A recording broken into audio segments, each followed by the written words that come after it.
Deus, oferecendo nós mesmos, nosso corpo em sacrifício vivo, oferecendo sacrifício de louvores.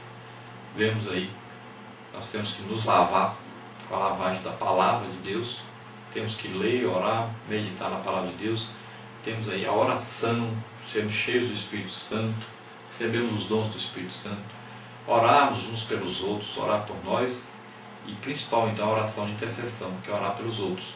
E depois então entrarmos na presença poderosa de Deus em adoração. Depois nós temos aí o culto e sua liturgia. A liturgia na velha aliança, a liturgia na nova aliança. Então o culto na antiga aliança era frio, sem graça, formal.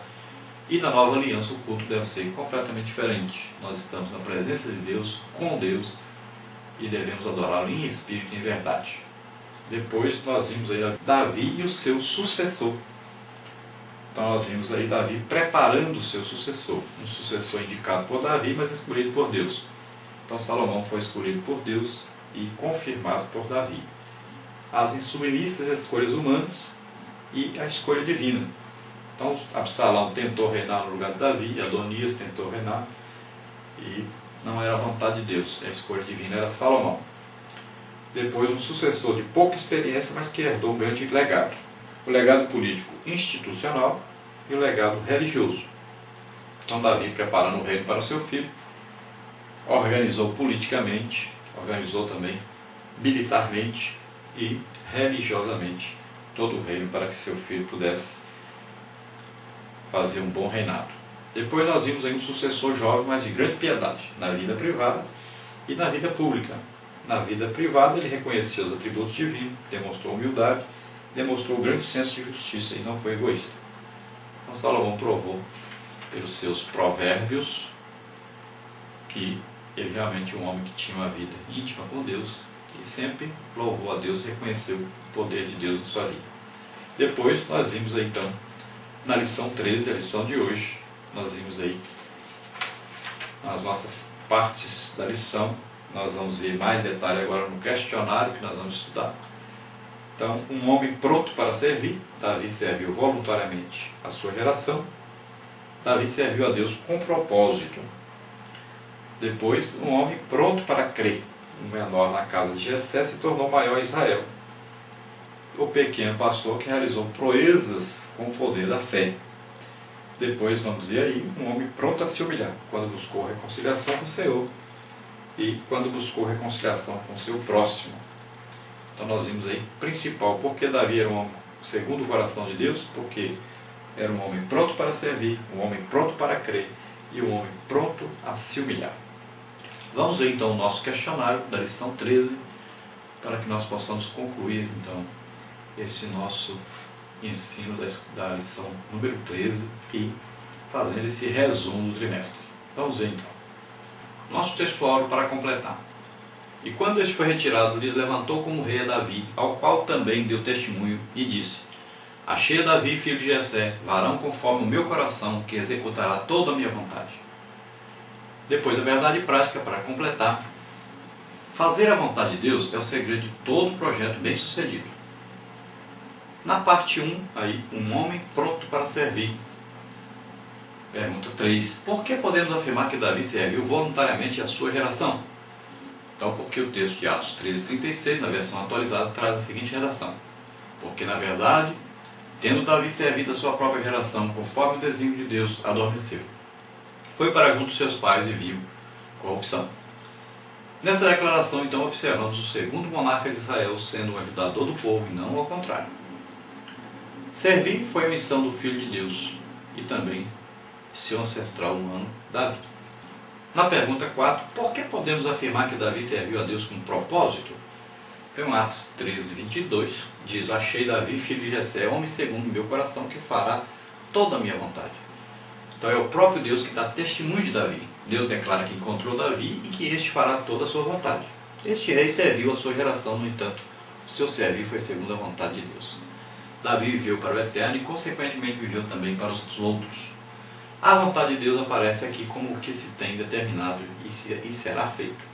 Este homem, com seu coração de servo, realizou aquilo que o Senhor esperava, exceto em seus erros.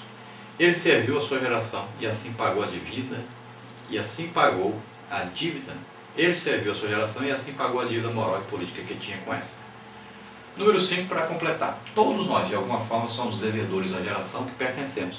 Por isso é importante discernirmos o que o Senhor está pedindo de nós. Parte 2, um homem pronto para crer.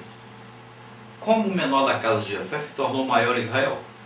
Segundo os melhores intérpretes, Davi deveria ter entre 15 e 20 anos, na época que foi ungido por Samuel, como o futuro sucessor de Saul. Nessa ocasião, ele, por certo, não sabia da grandeza de que agora desfrutava como rei. Sem dúvida, isso mostra a grande fé que Davi demonstrou no Senhor e nas suas promessas. Do ponto de vista humano, o futuro era distante e incerto, já que Deus não lhe antecipara os detalhes de sua unção. Número 7. Como o pequeno pastor realizou proezas com o poder da fé? A fé de Davi o transformou em um grande homem. De fato, é a fé que está por trás de cada uma das suas ações. Uma das primeiras demonstrações públicas dessa confiança é quando ele enfrenta o gigante filisteu. A cena mais impressionante do combate é quando a Bíblia afirma que, levantando-se o filisteu e indo encontrar-se com Davi, apressou-se Davi e correu ao combate e encontrar-se com o filisteu.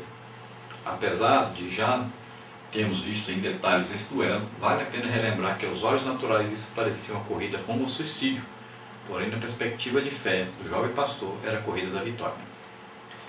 Parte 3, um homem pronto a se humilhar. Como era o caráter de Davi? Então Davi era um homem de diálogo, pronto tanto para perdoar como para se humilhar. Sem dúvida, essa era uma de suas maiores virtudes. Davi era um homem de temperamento forte, mas também de coração quebrantado. Número 9. Como podemos demonstrar que Davi buscou a reconciliação com o Senhor?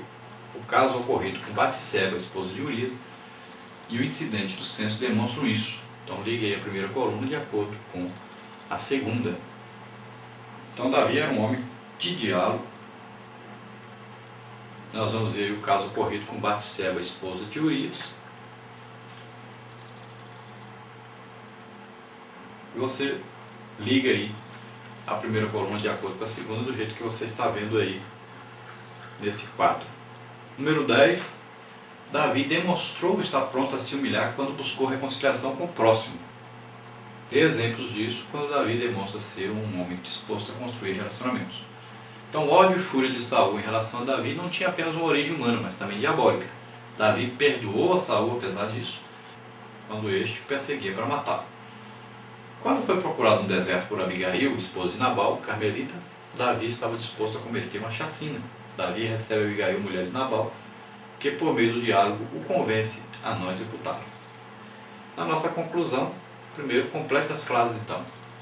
Davi foi o homem segundo o coração de Deus, no entanto, como aprendemos, isso não significa que fosse isento de falhas ou imune ao pecado. Davi teve seus acertos, mas também seus erros.